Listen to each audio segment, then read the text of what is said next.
قالت زوجة المغترب يا زوجي فتوبي علي، لك عامين في المملكة بتخبر وبسأل عليك. لسان حال زوجة المغترب.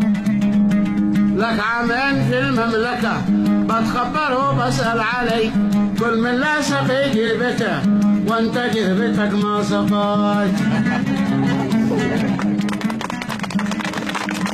أعتقد أن الرسالة وصلت، أعتقد أن الرسالة وصلت، والمغتربين بيقصدوا الله وبيعرقوا وبيتعبوا وبيشقوا من أجل يفرقوا يومهم لجهالهم، لكن عتبي للي بيجلسوا سنين وينسوا أهلهم، والله بعضهم يجلسوا من فوق ال5 ل10 سنين، ولأهلك عليك حق. زيد بيت. أيوة. لك عامين في المملكة لا تجر ولا شي بنيت، وانعدك مطول بها روح لك وبصرف عليك.